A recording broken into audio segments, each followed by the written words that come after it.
Voilà, Inch'Allah, bismillahirrahmanirrahim, salatu salam ala rasulillah, wa ala alihi wa sahbihi wa man wala. On va Inch'Allah procéder à la toilette mortuaire, selon la tradition prophétique. Donc le frère ici présent, Inch'Allah, va faire sa toilette. On va commencer à faire les préparatifs, ce qu'il nous faut pour la toilette mortuaire. Inch'Allah ta'ala, donc, ce qui se rapproche le plus de la tradition prophétique, c'est donc des cubes de coffre déjà prêts. Donc il faudra seulement les presser avec les doigts, Inch'Allah.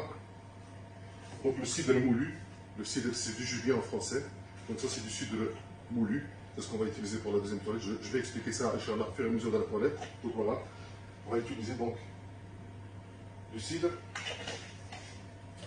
le camphre, ce qui vaut à la troisième toilette et la dernière. Comme dirait Alayhi Salam dans Ahkam al-Janaïz, Faj'alu akhirahu kafura. Faites en sorte que la dernière des toilettes soit du camphre, comme vous voyez ici, voilà le camphre. À fur et à mesure qu'on le presse avec les doigts, il s'effrite, aussi simple que ça. Voilà. Ça c'est pour la troisième toilette. La deuxième toilette, donc le cidre.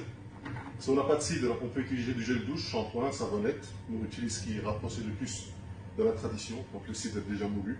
Donc on va mettre la pression de l'eau, le subhanallah, ça va lâcher de la mousse, et avec ça on va laver, Inch'Allah, la deuxième toilette. On va Inch'Allah mettre le défunt sur la table. Et voilà, maintenant je vais préparer les ingrédients qu'on a préparés, le cidre, voilà. Avec la pression de l'eau, ça commence à mousser. Comme ça vous savez. Comme je vous ai dit, ceux qui n'ont pas le cidre, le jujube en français, vous devez directement utiliser donc, du gel douche ou du shampoing. Voilà. Donc ce que j'utilise ici, c'est ce qui rapproche le plus de la tradition prophétique. Donc ce qu'on utilise ici, Inch'Allah, ça va être la deuxième toilette.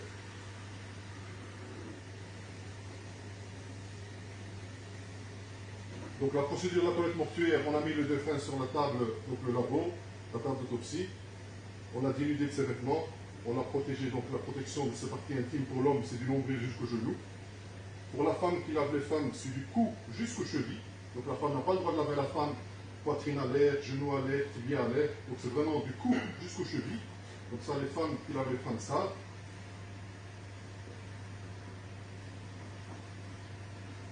Voilà pour ce cidre. Maintenant, Inch'Allah, les capots, voilà. Comme je l'ai expliqué, j'ai concassé la tantôt. Donc voilà. Et le capot, il a trois vertus. Une de ses premières vertus, c'est que ça parfume le corps. Maintenant, vous n'avez pas l'odeur, ça parfume le corps. Sa deuxième des vertus, si le corps est ouvert, ça retarde la décomposition du corps. Et cette troisième vertu, quand on lance du corps sous terre, c'est qu'il éloigne les vermines sous terre.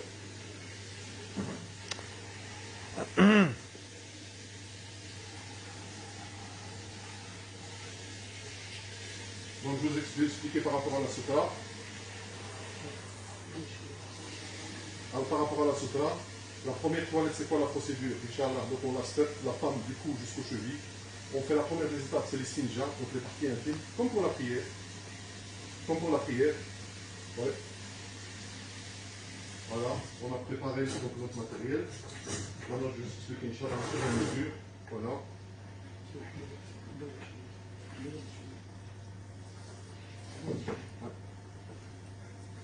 Donc, la sutra, je vous ai expliqué. La première toilette, la procédure, c'est quoi? C'est que on commence par les parties intimes. Je me positionne sur le côté gauche du défunt pour que je puisse faire les parties intimes par ma main gauche, ce qui me s'est rapporté par la tradition.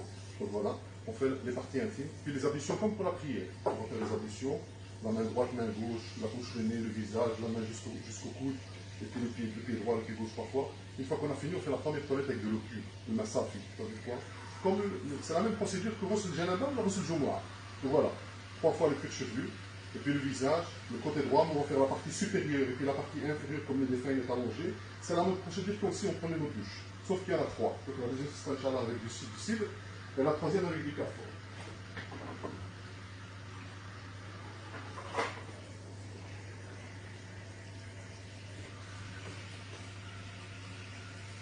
Donc voilà, on utilise un gant de toilette, par respect pour le défunt, donc on n'a pas le droit de toucher cette partie intimes directement avec nos mains. On commence. Voilà.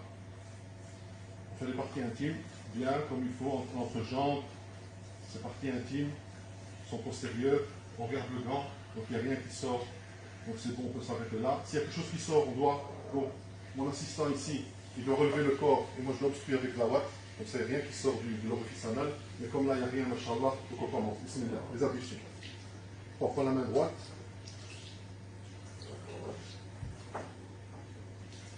On prend la main gauche. La bouche. 3 fois. Le nez 3 fois. Le visage. Voilà. On revient, la main, la même procédure que pour les ablutions, entre les doigts jusqu'au coude. 1 fois, 2 fois, 3 fois. À gauche. Entre les doigts jusqu'au coude. Comme pour la prière, on revient sur le cuir chevelu, les oreilles intérieures et extérieures. Et puis on fait les pieds, donc entre les doigts, 1 fois, 2 fois, 3 fois, pied gauche, entre les doigts, 1 fois, 2 fois, 3 fois, jusqu'aux chevilles. Jusqu'aux chevilles. Maintenant on a fini la première procédure, donc les ablutions. On va commencer la première toilette, le massage. On malaxe 3 fois le cuir chevelu, gauche, droite, voilà. Mon assistant il vient, il me suit avec l'eau, donc quand je suis à la droite, il vient à la gauche, quand je suis à la droite, il vient avec moi sur la droite. On part sur le visage, voilà, la barbe, c'est bon le coup. Donc, partie droite, les aisselles, l'épaule, voilà. Moi je lui mets maintenant la protection, ce là, comme ça il continue, la même trajectoire, jusqu'en bas au pied. Maintenant je lève, la procédure, comment on lève l'épaule, on met le bras à l'intérieur pour que le bras ne tombe pendant la toilette. Donc, je prends l'épaule et le bassin. Je fais un mouvement circulaire intérieur. Voilà, comme ça, lui puisse faire maintenant la partie de droite inférieure, donc du côté du dos. Voilà, je dépose le défunt avec tout le respect qui se doit. Maintenant, je fais la partie du gauche, donc les aisselles, bras, il va me lever ce bras, la protection. Voilà. Continue, c'est bon. Après, il va me lever le corps. Comme ça, je fais la partie gauche en interne. Voilà, la partie inférieure du côté gauche. Voilà. C'est bon. C'est bien. Maintenant, on a fini la première toilette. La même procédure. Avec la deuxième, on va utiliser du cidre, du jujubier. Si on n'a pas de cidre, comme je vous ai dit auparavant, on peut utiliser du shampoing, du gel douche, et ainsi de suite. Donc moi je fais un peu rapide, hein, parce que c'est l'expérience qui parle, mais vous, vos défunts, vous pouvez les faire à votre aise. Allez, moi aussi.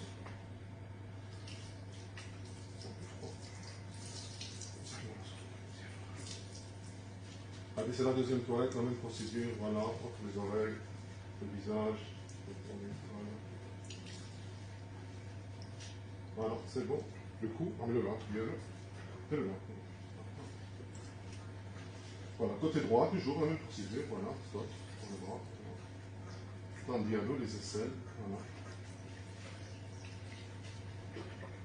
Je lui donne, voilà. Il continue, la même procédure. Comme si le défunt était debout, il prenait sa douche, sauf que là il est allongé. Je prends le bras à l'intérieur pour le bassin, mouvement circulaire vers moi, je le plaque contre moi. Voilà, c'est une technique, comme ça vous savez. Voilà. Je pose bien, par respect. Côté gauche, le bras, donc les doigts, ils vont me lever la protection, donc sopra. Voilà. Les cuisses, genoux, tibia, le pied. Il va se relever vers lui, je fais la partie inférieure maintenant gauche.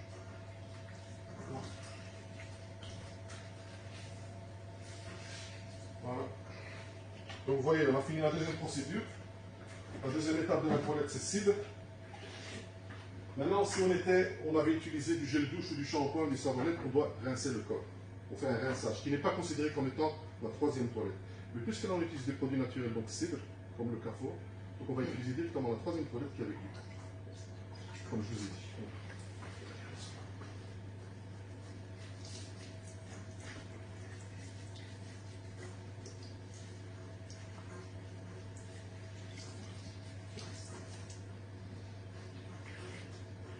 Toujours côté droit, côté gauche, les aisselles, l'épaule.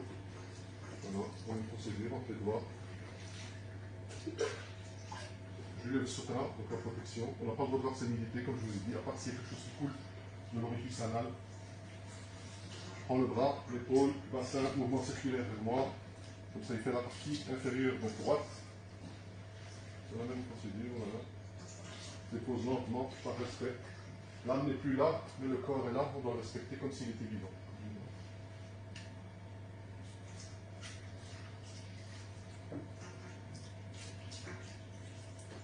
Comme vous avez vu, machallah, la sunna, la tradition, celui qui se maintient à la tradition, c'est que de la facilité. Maintenant, si on venait d'arriver, on va se dire que la toilette n'a même pas encore commencé.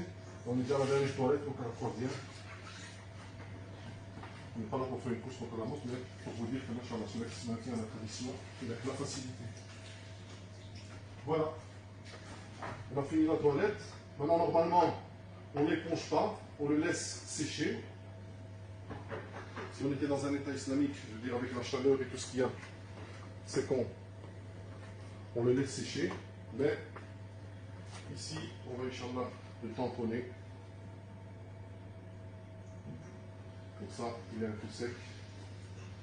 Alors, toujours la même procédure, hein. Droite-gauche. On prend le dos. Je vais m'exprimer directement en français pour faire court, hein. Comme ça je parle pas en arabe en français. Comme ça, Inch'Allah, la majorité des gens peuvent en profiter de cette vidéo, que ce soit la première.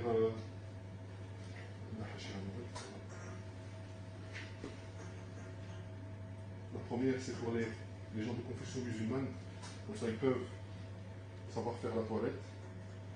Et pour ceux de non-confession musulmane, vous savez voir la procédure, comment on fait nous, les musulmans, la toilette mortuaire, le respect de nos défunts. Voilà. Il y a aussi une chose à savoir que quand il y a un de nos défunts qui décède, ce qui est rapporté dans la tradition la plus authentique, c'est les proches qui doivent laver leurs défunts, comme c'est les proches qui doivent prier sur leurs défunts, comme c'est les proches qui doivent vraiment ensevelir, je veux dire, leurs défunts sous terre. Voilà. Maintenant, Inch'Allah, on va utiliser le linceul. Voilà. Ça, c'est un rouleau de linceul. Je vais vous expliquer. La procédure, maintenant, le corps, c'est un corps simple. Il fait plus ou moins 1m60, 1m70. La largeur du café, toujours 1m50. Si vraiment la personne est obèse, elle est forte, on utilise une largeur plus large.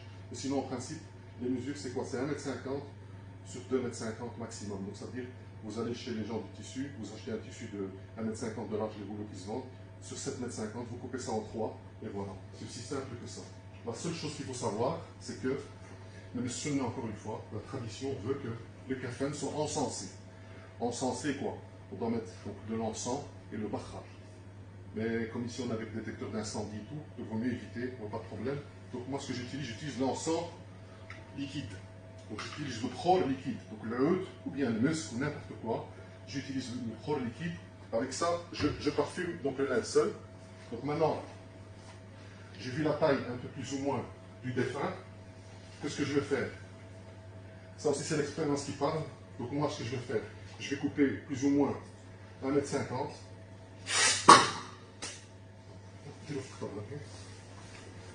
En 3 parties. Ça aussi c'est la tradition. Donc 3 étoffes bien distinctes pour les hommes. Il y a une version qui dit 5 parties pour les femmes. Mais on va s'arrêter à 3 parties pour les hommes comme pour les femmes.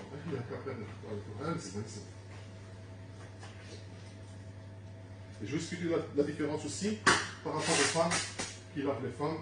Il y a une dernière étape qui diverge de l'étape des hommes. Le fait de... On va parfumer déjà le corps.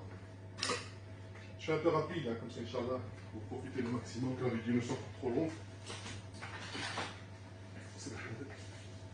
Voilà la procédure. Normalement, là, on a le khor, on a le majmar, on le bakhar à la maison. Mais puisqu'ici, avec les techniques dans les hôpitaux et dans les labos et tout, donc nous, ce qu'on fait, on utilise le khor liquide, donc voilà, sur toute la surface. Voilà. C'est la première partie. La deuxième partie, maintenant, ceux qui n'ont pas le khor, ou ils viennent d'avoir un décès, ils ont le tissu, tout, ils peuvent utiliser du parfum. C'est seulement, c'est pas une obligation. Il est meilleur de s'occuper de nos défunts comme il se doit, car demain, nous aussi, on sera à leur place. Et on aimerait bien qu'il y ait certaines personnes qui viennent s'occuper de nous comme ils le font. Donc voilà, moi je partage sur toute la surface. Vous n'avez pas besoin de faire ça rapidement comme nous on le fait. Voilà, prends bien les trois parties ensemble. Normalement, là, j'ai épongé le défunt, mais avec la procédure de mettre le kaftan et l'encenser, normalement, il sera déjà sec. Donc voilà, maintenant, je vais le retourner jusqu'à la moitié, donc jusqu'à plus ou moins 75 cm. Voilà, c'est le général. Maintenant, il faut savoir aussi, alhamdoulilah, notre religion est structurée. Donc maintenant, comment on met le kaftan? On met le kaftan sur le côté droit du défunt. C'est son vêtement. Nous, quand on s'habille, on commence par la droite. Quand on déshabille, c'est par la gauche. C'est son vêtement. Donc je vais venir le rabattre sur son côté droit. Voilà. Je centre bien donc une distance au niveau des pieds et de la tête. Voilà. C'est bon. Maintenant, voilà. On n'a pas besoin de se tracasser la tête. Voilà. Il déroule, aussi simple que ça. Voilà. On a fini. Le défunt, il est bien centré. Il est dans son linceul. On a mis sur son côté droit. Il reste une dernière étape, c'est on parfume le corps. On parfume le corps où ça? C'est les 7 parties de prosternation. Donc le front, le bout du nez, la main droite, main gauche, genou droit, genou gauche, pied droit, pied gauche. Donc voilà. Main droite je veux dire, main gauche, genou droit, genou gauche, le pied, la plante des pieds, le niveau des pieds, voilà, c'est le haut. Maintenant, la différence avec les femmes, c'est le linceul, il est le même, sauf la sutra au début, donc elle doit être protégée du cou jusqu'aux chevilles. Et la différence qu'il y a avec les femmes, c'est que si la femme, la défunte qui est morte, elle a des cheveux, assez de cheveux, donc celle qui lave, elle doit lui faire des tresses au niveau des cheveux. Comme le professeur sallam, il a en disant, il faut lui faire des tresses à sa fille. Donc, ce qu'on fait maintenant, la femme, elle doit faire des tresses. 3 tresses. Donc, une sur le côté droit, une au milieu et une sur le côté gauche. Et une fois qu'on fait ces tresses, on les rabat. Donc, on fait les tresses et on les rabat par-dessous la tête. C'est la seule différence entre l'homme et la femme. Sutra et les tresses à la fin. Le parfumage, tout est identique. Comme il y a 3 étapes, on rabat la première. Donc, là, la sutra, on a jusqu'à la dernière étape. On n'a pas le droit dans ces parties intimes, comme je vous ai dit. À part en cas de nécessité vraiment absolue. Donc voilà, on va l'embaumer comme s'il se doit. La sutra, comme vous voyez, jusqu'au dernier instant. Voilà. On rabat maintenant le côté gauche. Voilà. La même chose, côté gauche, on vient compresser les pieds ici. Voilà, tac. La deuxième partie, la même procédure. Pour les femmes ou pour les hommes, elle est identique. Côté gauche. La dernière.